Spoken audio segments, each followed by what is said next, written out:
আপনাদের শুনে রাখা দরকার, কেন আটকানো হচ্ছে আমাদেরকে জানতে হবে। তো বোর্ডে কি হলো, ওকে ওই বোর্ড মালিককে ফোন করে কেউ হুমকি দিয়েছে যে আমাকে বোর্ডে নিয়ে আসলে ওর বোর্ড ওখানে দাঁড় করতে দেবে না। স্বাভাবিকভাবে দিন আনে দিন খাওয়া ড্রাইভার যে চালাচ্ছে সে তো নিয়ে চলে গেছে।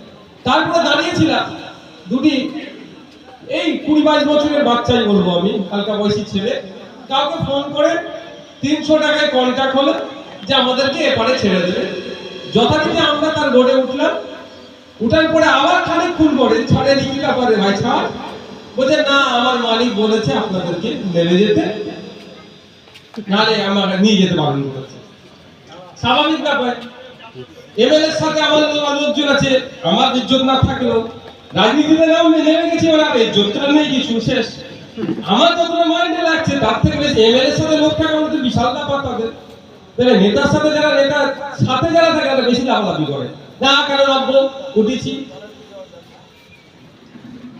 এই তর্ক বিতর্ক হচ্ছে, আমি চুপচাপ শুনছি, দেখছি কতদূর পর্যন্ত এগোয় জিনিসটা।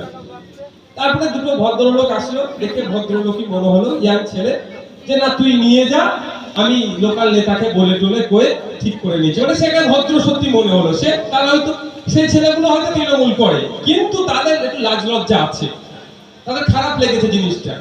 তারপর আমি বললাম, তাদের কি বললাম, ভাই আমার চামড়া একটু মোটা, আমি খেয়াতেই যাবো।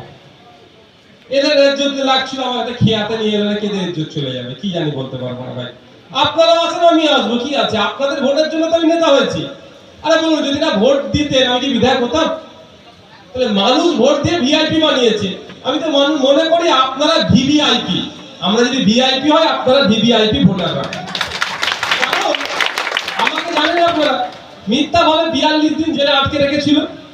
সেই সময় কোর্টে আমার উকিল বলে ফেলেছিল, যখন দেখছে এবার পুলিশ কাস্টডি থেকে জেল কাস্টডি হবে, যে যেহেতু এমএলএ ডিভিশন 1 বলা হয়, এখানে ডিভিশন 1 ট্রিটমেন্ট করা হবে, অর্থাৎ ভিআইপি ট্রিটমেন্ট। আমি সঙ্গে সঙ্গে জজকে বলেছিলাম, না স্যার আমি নেব না, আমি সাধারণ কায়েদি যেরকম ভাবে থাকে সেই রকম ভাবেই আমি থাকবো। পরে আমাকে জিজ্ঞাসা করেছিল অনেকে, কেন আপনি কাজটা করলেন? আমি বলেছিলাম তাদেরকে যে যেই নাগরিকের ভোট নিয়ে আমি অসাধারণ ব্যক্তি হচ্ছি, তাহলে সাধারণ মানুষগুলোকে আমার যেদিনকে অসাধারণ ব্যক্তির মতো ট্রিটমেন্ট দেওয়া হবে জেলে, সেই দিন থেকেই হয়তো পরের বারে জেলে যদি যাই আমি, তাহলে তখন ভিআইপি ট্রিটমেন্ট নেবো। তো আজকে আসলাম, যদিও পরে খেয়াতে আসছিলাম, মধ্যখানে আবার পড়াপড় করলো, আমাদের ছেলেরা আবার ভোট নিয়ে গিয়েছিল। বলার কারণ, আচ্ছা আটকানোর কারণ কি? এখানে ওষুধটা আমি দিতে এসেছি, আমি ওষুধ দিতে আসি। যেখানে আসি না, আমি ধর্ম নিয়ে লড়াই করার কথা বলার পক্ষে আমি নয়। কারণ ধর্ম আপনাকে যে ধর্মেরই হন না কেন, সেই ধর্ম আপনাকে শান্তির কথা বলেছে। গেরুয়া পোশাক যদি বলে, গেরুয়া ত্যাগের প্রতীক, গেরুয়াটা ত্যাগের প্রতীক। যে সে গেরুয়া পড়ার ক্ষমতা রাখে না, কিন্তু এখন যে সে আমার মতো লোকেরা গেরুয়া পড়ে এখন ধর্মামি করছে। আমাকে আটকানো কেন হচ্ছিল, এটা ভাবতে আপনাদেরকে। এত আছে লোকজন, নওশাদ সিদ্দিকীকে আসলে ওকে আসতে দেওয়া যাবে না, ওর প্রোগ্রামে ডিস্টার্ব করা হবে। তা আমি এসে কি বিস্ফোরণ ঘটাই?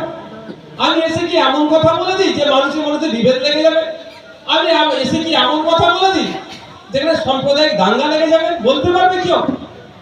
আমার একটা শব্দ যদি কেউ বলতে পারে যে শব্দের জন্য পার্টিকুলার কোনো কমিউনিটির মানুষ আঘাত পেয়েছে, কোনো কাস্টের মানুষ আঘাত পেয়েছে, বলতে পারবে না। আশা করছি আমার জীবনের শেষ নিঃশ্বাস পর্যন্ত আমি চ্যালেঞ্জ করে যাচ্ছি, কেউ আমাকে এই ভুলটা ঘুরিয়ে দিতে পারবে না। ভুল হয় বক্তব্যের মধ্যে।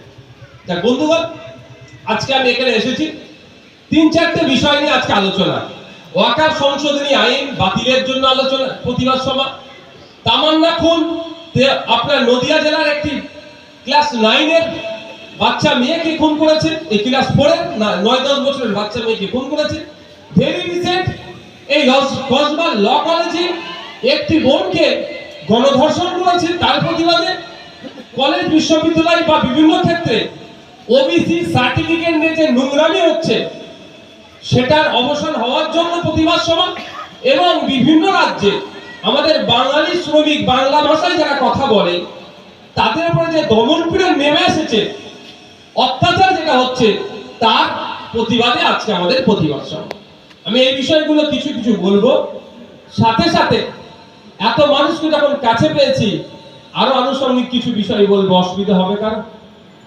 আমাকে আটকানোর কারণ এটাই হচ্ছে, বিধানসভা তো টিভি নয়, বিধানসভার মধ্যে গিয়ে ভাঙড়ের বিধায়ক ভাঙড় সহ গোসাবা সুন্দরবনের জন্য উপকূলবর্তী এলাকার মানুষের জন্য কি কি দাবি করেছে তাহলে আপনারা জানতে পারতেন, কিন্তু বিধানসভার টিভি নাই, ওখানে কি আলোচনা হচ্ছে আপনারা জানতে পারেন না।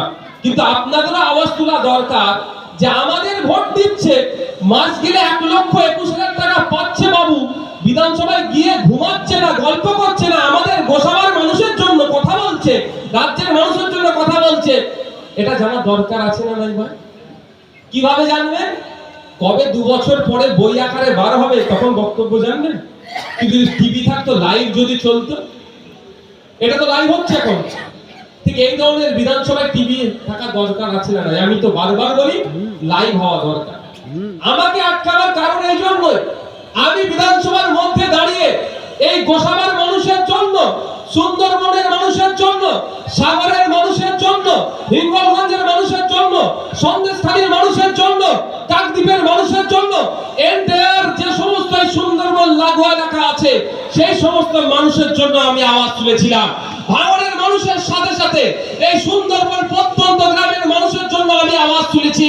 কলকাতায় যদি পিজি হসপিটাল থাকতে পারে, এনআরএস থাকতে পারে, আরজিকর থাকতে পারে, কেন সুন্দরবন এলাকাতে ওই পিজি হসপিটালের মতো বড় হসপিটাল তৈরি হচ্ছে না? তার জবাব আমি চেয়েছি, এসে জানিয়ে দেবো। ওই জন্যই ভয় নৌসাদকে নৌসাদ রাখতে পারে। আপনি তো আমাকে ভাই ভোট দেননি, আপনার আমি বিধায়ক নয়, কিন্তু আপনার জন্য বলেছি। বলুন, আপনার এখান থেকে ট্রিটমেন্ট নিতে গেলে কোথায় যেতে হয়? কলকাতা যেতে হচ্ছে, না হলে প্রাইভেট হসপিটালে, তাই তো নাকি? ভুল বলছি নাকি ভাই? বললে বলবেন। ক্যানিং মহকুমা হসপিটালে